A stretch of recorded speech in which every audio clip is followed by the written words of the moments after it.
Okay, Bo, what are you teaching me today? I don't even really know how to put this, and we almost didn't do this episode. Why? Well, this might offend some people. That's exactly why we should do the episode. That's exactly why. This is Bo Barron, CCIM. And this is Timmy Barron ADHD. He's going to teach me about commercial real estate. Stick around to the end because we are doing a pop quiz. Can you beat me? Bet you can. This. Oh, I just went all ADHD on you. And this is Commercially Speaking. Yes. So let me say a few things before we jump into this, because this episode is why a commercial real estate client should hire a commercial real estate agent and not their buddy who sells houses. Okay. So I really want to talk to the client here. This isn't really about residential agents at all. Whatever we're about to get into, if I'm your friend and you're doing a commercial deal, I'm a residential agent. Would I know as a residential agent that this is not my lane? Maybe not. Well, here's the thing. I don't sell houses. Our firm doesn't sell houses. I don't know how. Our little brother Beamer is selling his house here in town. He had a rental house here in town. I could have done that. I have the same license as a residential agent, and I chose not to. I referred it to a residential agent who's an expert in doing that kind of thing. And the reason is there's a whole body of knowledge that you need to know to do a great service for somebody on the residential side of things. I don't know that stuff. Mm-hmm. And the same is true on the other side. On the commercial side of things, there's this vast body of knowledge that you really need to know or have a feel for if you're going to serve somebody well in a commercial deal. You know, when a residential agent has an opportunity to do a commercial deal, I don't fault them for wanting to do it. Those can be lucrative deals. You know, they're trying to continue to build a relationship with probably somebody that they grew up with, or they've already sold them a house or two. They've got a relationship already, and now they've got an opportunity to do something else, generate a fee. Like, I don't fault them for wanting to do that. Mm-hmm. The problem is they're wading into this space where they're lacking a lot of the information that you need to do a great job for somebody. Now, disclaimer, there are some people who mainly do residential, but have a long history of doing a couple commercial deals here and there, and they've done it for a long enough time. They've got the experience. We might call them a tweener or a resimercial, or they kind of do both, and they do both well. Yeah. But this is in no Let's call them tweeners. Tweeners? Yeah. Okay. This is in no way meant to denigrate the character. Is tweener mean something else? I don't know. Well, I think a tween, which is like, you know, you're almost a teenager, you know, like 12-year-old, and then tweener sounds like wiener. So it's like a 12-year-old little wiener. That's what it makes me think of. So I don't know if it does mean something different, but yeah. Okay, well, let's rewind just a little bit, because I was about to make a very important point. Sure. That I want to stress here. We could call them Twinkies. Twink, you can call them whatever you want, I guess. Well, twink means something. Anyway, go ahead. All right, thank you. I'm in no way meaning to denigrate the character of a residential agent who's trying to do a commercial. Sure. Okay.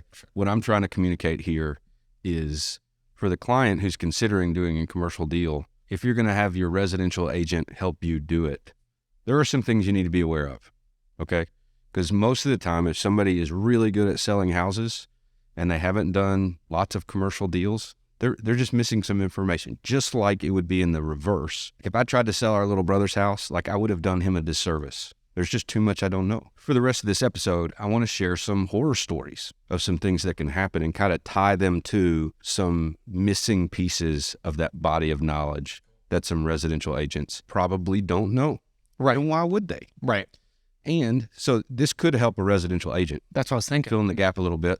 And I'm also at the end, right before the pop quiz, I'm going to share with them a way to get paid to not do deals. So yeah, I would say it is for residential agents because they might not know any of this. So this is good to know. And number two, if they do want to start doing a few commercial deals, there are some things that they might not know, they don't know, that they should know.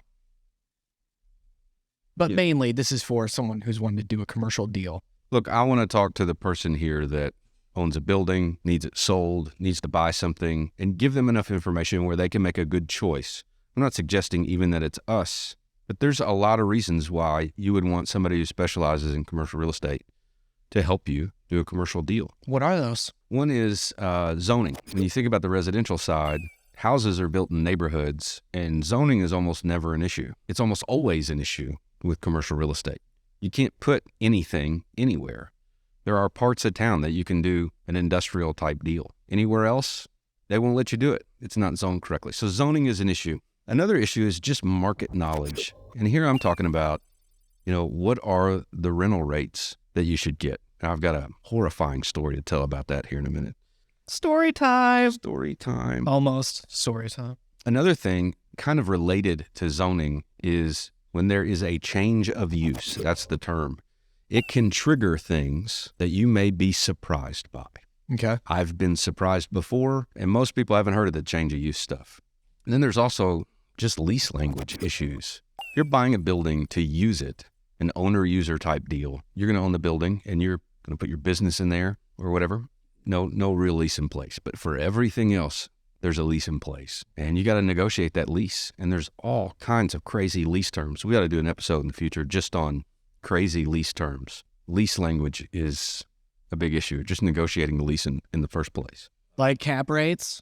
Well, cap rates, as we talked about in episode 3, that term's thrown around all the time. People misuse it, misunderstand it. A lot of a lease, people just never heard of this stuff before. Just not heard of. Yeah, it's just brand new information. And it reads like a legal document. Uh-huh. So it can put you right to sleep. Matter of fact, leases are great for curing insomnia. That's great. We could put that episode on a Calm, the app Calm. Calm? Mm-hmm. Does that help you sleep? Yeah. It's like one of those apps where they give you soundscapes or have Nick Offerman read you a story. Yeah. Get somebody. Is Nick Offerman just sort of like the deep voice? Nick Offerman is the one who's what? No, I was thinking about the guy who's the voice of Dateline. What's that guy's name? Oh. I'm talking about silver-haired dude with the... Yeah. Did he do like Unsolved Mysteries? Yeah, that kind of stuff. Yeah. You get him to read a lease, I'd be out like a light. Oh, this is Alice. If you're here, will you look up the name of this is a great thing for Alice to... Yeah, try that's right. Alice, will you look up the name of the host of Unsolved Mysteries? Unsolved Mystery. Yeah, that's not the guy I'm thinking of, though. The host of Dateline? Yeah, the voice of Dateline. This is Unsolved Mysteries. Yep. Anyway, a little ADHD detour there. No problem. I did an Unsolved Mysteries sketch, and so I got that voice down at that point. I forget his name. Yeah. Robert Stack. Hey, we got it. Alice just did that for us, right? Thank you, Alice. Alice, that's... Alice, They have a producer. Alice, you're a producer now. Put that on the CV. So you want to hear some horror stories? Yes. This one has to do with not understanding how to negotiate a deal, not understanding market value, market rates. So here's this scenario. This doctor built himself a building, put his office in there, and he's got some extra space. He's going it alone. Didn't get a residential agent, didn't get a commercial real estate professional. He doesn't want to pay a fee. He can do it himself. Mm-hmm. Doctors are smart. They can figure this out. It's probably what he was thinking. And so he found somebody that was interested. It's kind of a regional type of medical facility. As the story goes, they've got probably 35 locations. Big outfit. They've done lots of leases. They've got an in-house broker up against a doctor who owns the property, who's great and very specialized in what he does, but it's not real estate. Wait, you're saying he's really great at being a doctor? He's really great at being a doctor, but he's getting into some space on the real estate side that he's just got little experience. And this group with a ton of experience and their in-house broker completely took advantage of it. So here's how it went down. They negotiated a 5-year lease. I heard rent was in the high teens, so maybe $18, $19 a square foot. Market rate for brand new medical space, probably around $25 a foot. Okay, so right off the bat, the rent's way low. Then they negotiate that they would take the space into a white box condition. Okay, so imagine the space is built, but the inside isn't finished out. And so normally what happens is the landlord will take unfinished space. So the building exists, but the space is unfinished. You don't have drywall up. You don't have the lights up. It was in that kind of condition. And then The tenant will come in, they'll finish it out. They'll put the walls up, the rooms, the bathrooms, they'll do all that stuff. That's the expensive part, is not putting it in a white box or vanilla box condition. The expensive part is building it out, especially if it's a medical clinic. I mean, lots of exam rooms, lots of walls, special, a lot of those have a sink in every room. So there's lots of plumbing, all that stuff. So what happened was this regional medical facility or whoever it was talked this doctor into they'll do the vanilla box and he'll do their build out. I've never heard of that ever. Like what he had to pay to build out the space was like $700,000-800,000. Whoa. He's going to lose money on the lease. Like they won't pay that much in rent over 5 years. Well, so the doctor paid for that. Yeah. When the person coming in typically is the one that pays for the build out. Well, no, it's normally negotiated. Yeah. But what would normally happen is, and we've done this many times, like we put Strive, they're like a kidney, kind of like a dialysis place, like DaVita Dialysis or something like that.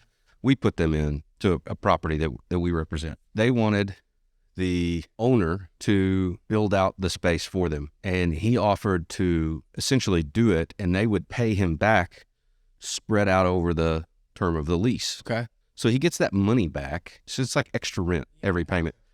This doctor could have gotten a deal like that for sure. And so that $800,000 he would have got back over those 5 years. Oh my God. And you said he has an in-house broker that did this? The other side did. The other side did. And they took advantage of the doctor who was just doing it by himself because he didn't want to pay fees. He didn't know. I would imagine if you're doing it on your own, it's because you don't want to pay somebody else. Yeah, generally you think you can do it. Right. Like Dad's got a really good friend who won't pay fees. Yeah. Which is surprising to me because, because he knows Dad. Yeah. But he won't do it. He's going to do it himself. Yeah. Well, I guess does he have any of the know-how? Well, he's a smart guy. Yeah. Also a doctor. Seems like there might be a trend with I don't know. Doctors. Two makes a trend, but the two we're talking about, they're both doctors. Now, if they renew and they stay for 10 years, he'll break even and start making money. But his return on investment for that is terrible. How do you know about this? Are you friends with this person? No, there was. I can't. Well, look. You can't say your sources? You know people. You live here your whole life. Yeah. You've been in this industry for 20 years. And, man, you hear the stories. But, yeah, I'm going to protect my sources. Sure. I was just curious. I didn't know if, the doctor came to you. Oh, no. No. Now, this particular doctor, years ago, he met with us and kind of picked our brain about what's possible. This happens to us from time to time. Somebody will sit down with us and be like, hey, we're thinking about doing something with our property here. What do you think? What do you think we could do? Well, we're going to try to impress them with our market knowledge and our expertise and try to win that business. Right. Now, what some people do is they'll take that information and go try to do it on their own. Yeah. They're takers. Yeah. That's part of doing business. Sure. That happens to us, a couple times a year. The alternative would be, no, I'm not going to share with you any of my ideas. Right. Like that doesn't. This doctor might have met with us twice over a period of years under the guise of thinking about hiring you, and then he did it on his own. And so anyway, when you go it alone, you're stepping into space full of peril just because you don't even know what you don't know. Right. Okay. Story number 2. So it's a commercial space downtown listed by a residential agent. We've got a client who wants to see it. And so guy in my office, Todd Humphreys, takes his client down to see the space. The listing agent, who's a residential guy, sends his assistant down to meet my guy, Todd. They're looking through the space. The issue is this idea of changing the use of the space. Because I've made this mistake before. We put a donut shop in the space that used to be an office.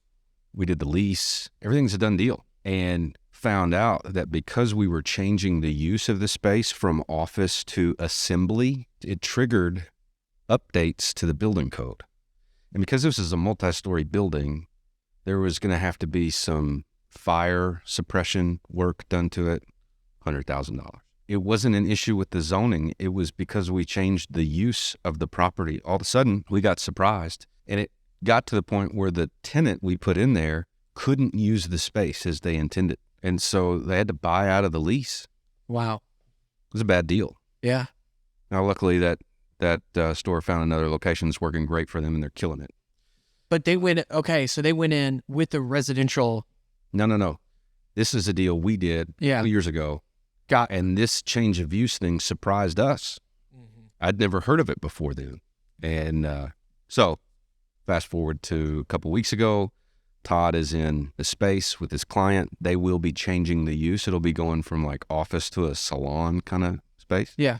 And he's telling her, look, this is going to change the use. It'll trigger some building code type things. The residential agent's assistant's like, no, it's zoned correctly. You're good. You don't have to do any of that stuff. Totally didn't know what they didn't know and was trying to blow smoke about it. Yeah. Ooh. But Todd's like, no, this is not going to work unless you can get the landlord to do the updates or you're prepared to spend a lot of money. And that's a scary thing. You hire somebody to do something for you and they think they have a lot of confidence in their ability.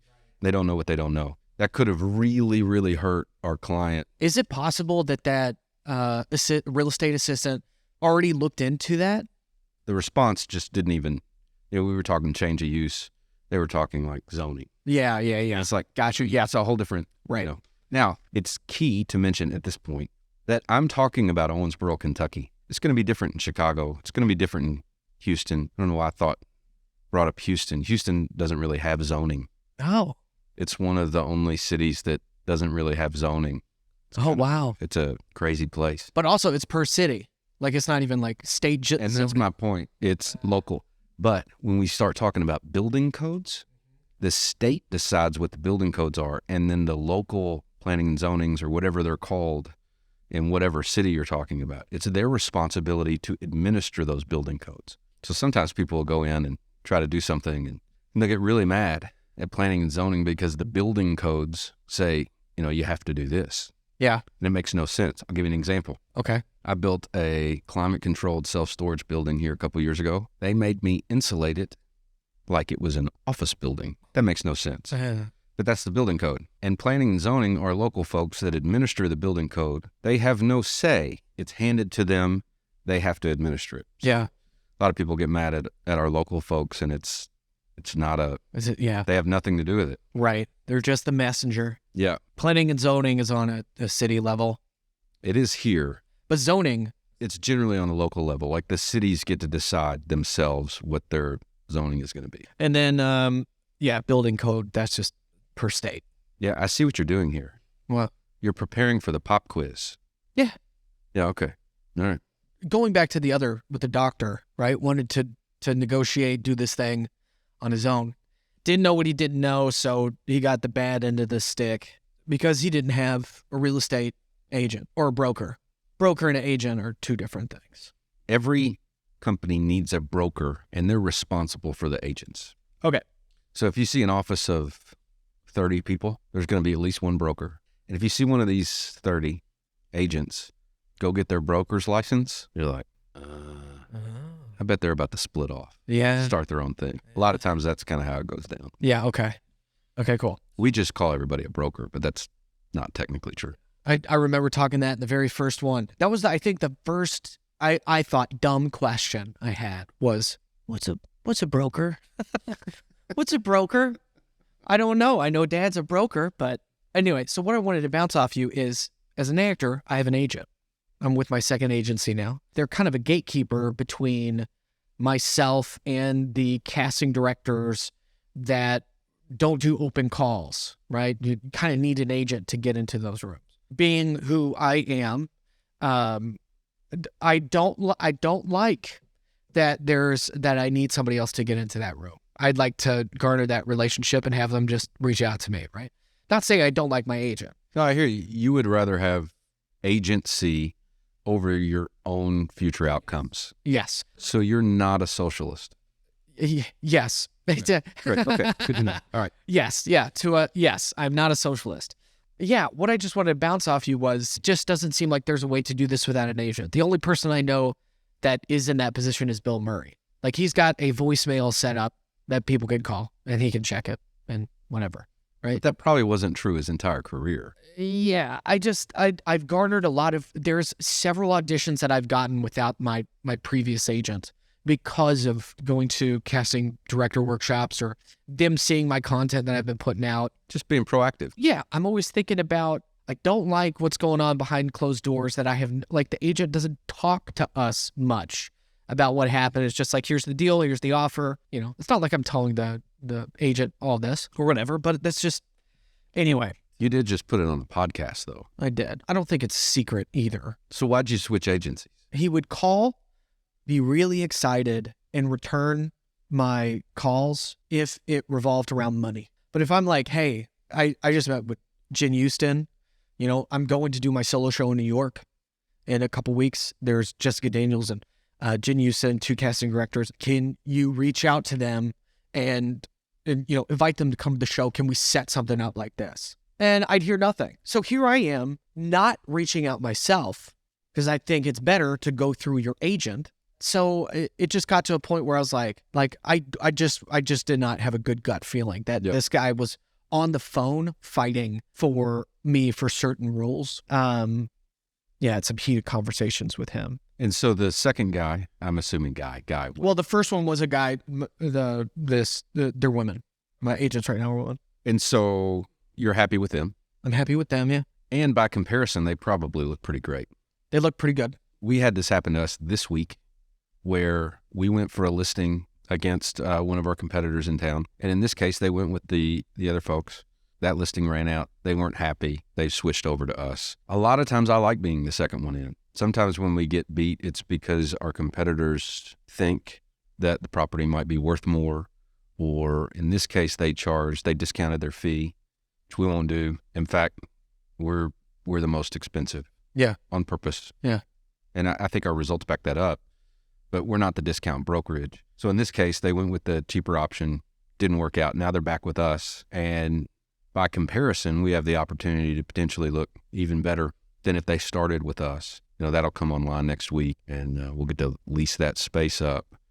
And it's in shell condition, where we'll negotiate the white box, and we'll make sure that whatever tenant goes in there is either paying for their own build out, or our client will get that money back over the life of the lease. You said white box. You've also said vanilla box. That's the same thing, right? Anytime you hear that from anybody like me, you need to get them to define what they mean. I've seen that term go into a lease, and then when it starts to get built out, there was totally different viewpoints on what that term meant. So like, you really want to spell that stuff out. Yeah. And yeah, because when I think of white box, I'm like, okay, the walls are up, everything's painted white, we just move in. Well, the walls being the outside walls of the box. Oh, right. You want anything inside that, you know, that's not white, vanilla, whatever.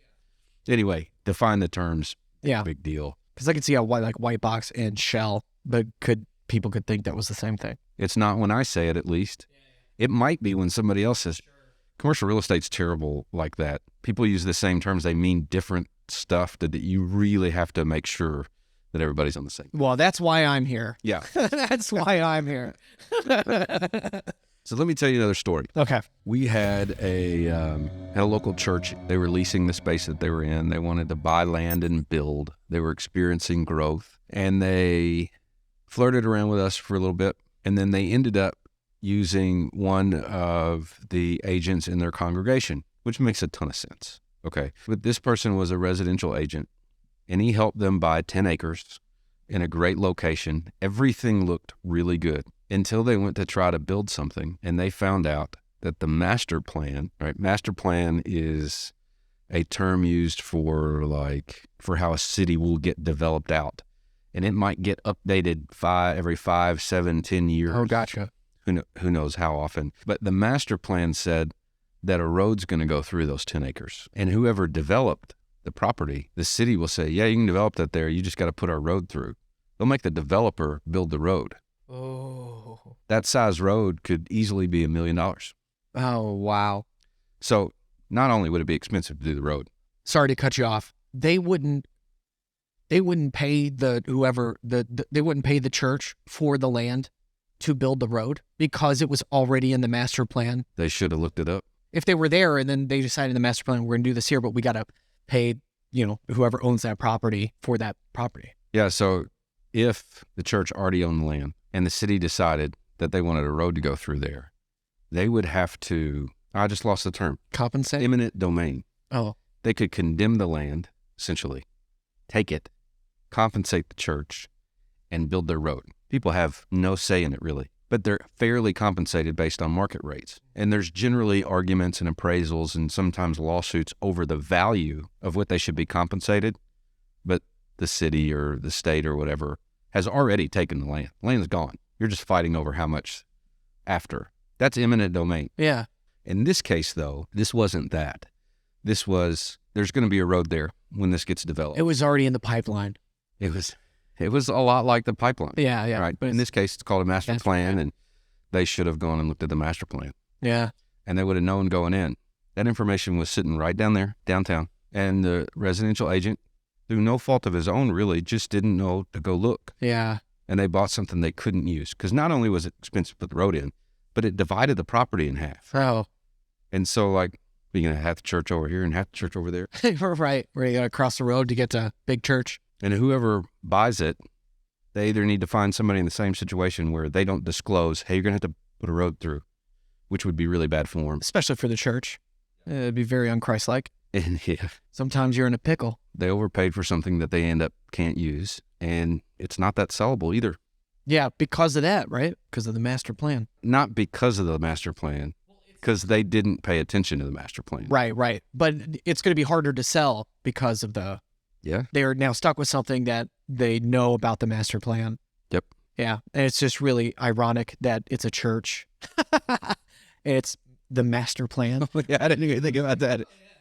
It's like God's in control. Well, not when you got a real estate agent getting in the way. Not to knock on real estate agents. Yeah, we can talk about sovereignty in another episode. Yeah, Okay. the master plan. Yeah, that's really funny. Hey, there's one other deal that happened. This one I want to bring up just because it's an interesting deal. It happened out of town, so this is in another town. We had a seller and a buyer. I don't think any real estate agents were involved at all. These folks here locally were going to buy a piece of property in another town, and it was next to a Home Depot. I think it's Home Depot. It's a big box store like that.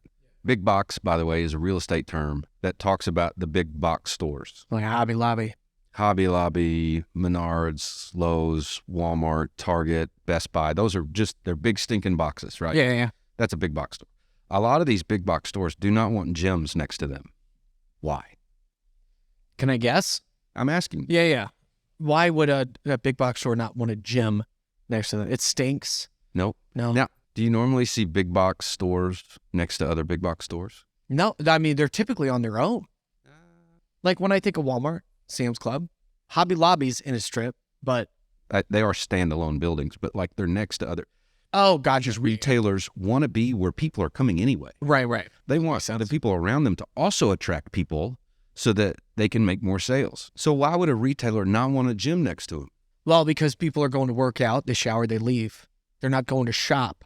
Is that why? That's actually pretty insightful. That's not the answer I was fishing for, but that could be a layer. Yeah. Gyms really jack up parking, and they don't buy much, right? Yeah. Like you said, like they'll come, they'll sweat, they'll go home, but they fill up the parking lots. Yeah. And so a lot of retailers don't want to be by gyms. Yeah. So in this particular case, what I thought was really interesting is the gym is next to, I think it's a Home Depot. And my friends put this under contract.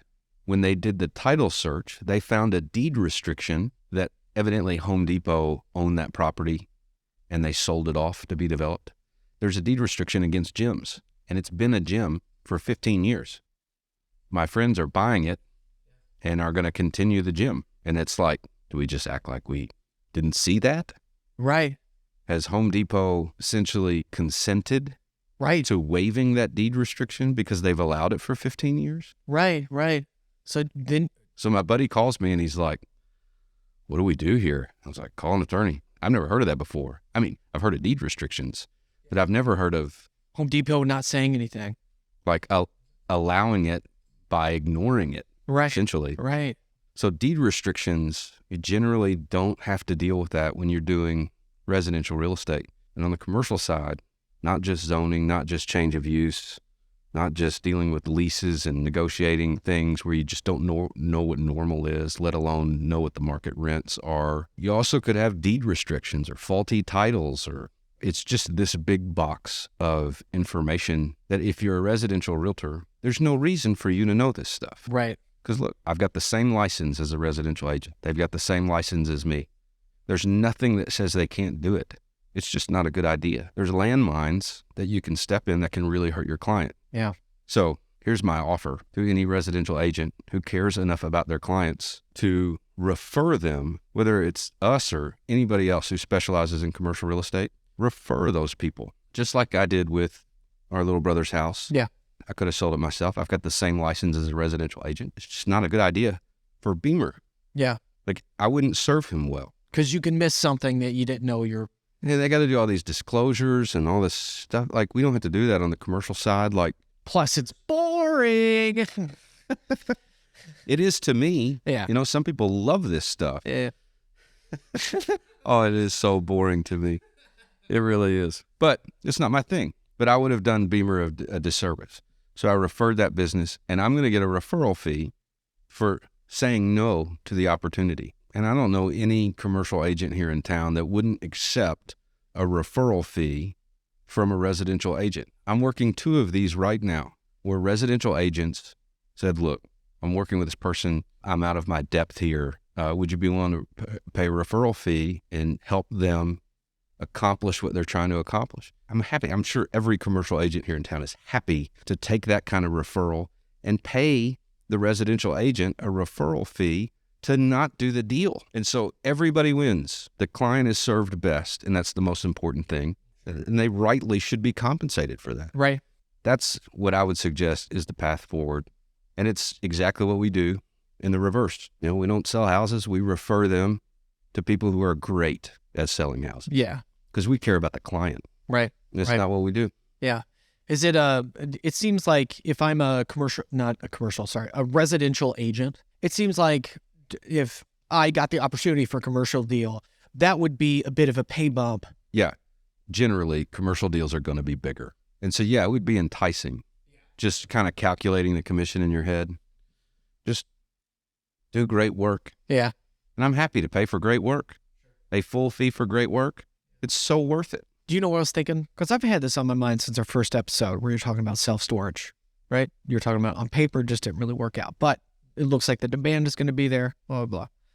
Since Dad has experience developing self-storage, call Dad over for 30 minutes. Just see if we can get you the balls to develop some self-storage in Elizabethtown. But you might not, you might not be interested in it enough to want to do that. But oh no, that's not a bad idea. And it'd be my opportunity to really grill him. Be sure to ask him a bunch of EBA and EBM and PER questions. Oh yeah, is that not his? Yeah, he learned it. Yeah, but is it because he's so debt averse? It's acronyms on things he learned probably 30 years ago. Oh, gotcha. Except he's listened to the episode, so yeah. Well, yeah, brought it back. I mean, how many times? You ready for the pop quiz? Commercially speaking, Quickie Quiz. Badu badu badu bada. Can you beat me? I bet you can't. All right. Question 1. What's the difference between shell space and a vanilla or white box? Sure. Shell space, basically, you've got like the concrete slab. There's no walls. It's ready. There's gravel floor, gravel ground. There's no plumbing in it. It's ready to be built in a way that somebody wants to build it. White box or vanilla box, you've got the walls all around it, just a blank canvas that's ready to be built inside. Yes, correct answer. Nicely done. Yeah. One for one. All right, we talked a little bit about change of use. Uh-huh. Explain to me what change of use is and what it can trigger. Sure. So if somebody owns a business in this building, so for example, I'm using it for retail, and I'm moving out, I'm moving somewhere else. Someone else is coming in, they're going to be making food. That'd be change of use. What can it trigger? So what that can trigger is zoning issues. What? Is it the building code issues? It can trigger necessary updates in the building code when you change the use. Yeah. Now, here is question number 3. Who controls the building codes? The city. We want more specific than that. No, that's just plain wrong. The building code? The building codes are controlled by the states. Oh, that's what I meant. That's what I meant. I meant state. I meant to say state. You just said the opposite. Yeah. I thought of the shape of Kentucky. Oh, you did. And then you said city. And I said city. Yeah. Yeah. Okay, that probably says something about you, but I don't know what it is. I think in pictures. And the words don't always Match. Yeah, they don't always match. Okay, next question. Well, just for those watching right now, sorry. 2 and 3, technically, I got wrong. I didn't say the right thing on either. I think that's correct. I do identify as correct. That's very liberal of me to say, isn't it? In my heart, I'm right. Hey, I'm just excited I got you to say out loud, I'm not a socialist. And it's on the record. Yeah, I mean, there's nuance to it, but... Okay, what is a master plan? Master plan. In the beginning, God created the heavens and the earth. Genesis 1:1. In the beginning was the Word was with God, and the Word was God. This is not an incorrect answer. Yeah. However, in context... I know the master plan. Yeah. Now this, I'm assuming it's this city. This city, yeah. You are correct. Yeah, the city's got plans. They've got some plans.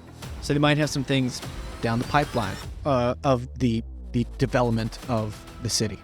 Hey, look, if we look out 5, 7 years, whatever it is, this is how we want to grow. We're going to make those decisions, and then we're going to, tactically make decisions on a day-to-day basis that move us towards it. That's what a master plan is. Okay, good. Check. Nicely done. Bam. All right, 2 out of 4. All right, and here's a gimme. You should get this, but what's the only town, only city Houston. that doesn't have zoning? That's Houston. It is Houston. Now, I've heard people in Texas tell me that Houston's the only one. I have not researched. I have not fact-checked that. Alice, can you Google what cities don't have zoning? Is that what it would? Oh, yeah. Would that be the Google? My guess is it's the only substantially sized city Oh, yeah. that doesn't have zoning. That would make sense. Because surely there's... Don't call me Shirley. Yeah. All right, had to get a dad joke in there. Let me do the comedy, Bo. Yeah. All right, so Go, Quickie. 3 out of 5. Nice job. Passing score. Yeah, 3. That's right. Passing score. Even though I identify as making 100%. Oh, yeah. Oh, yeah. Love you, brother. Love you. If you're watching on YouTube, hit that subscribe button, notification bell, leave us a comment of any questions, thoughts, and of course, you can find us on all these social media channels at Commercially Speaking. If you want more and access to bonus content or a place that shows you everywhere we are on the internet, just hit the first link in the show notes. But above everything else, thank you. Please do all the things that podcasts ask you to do.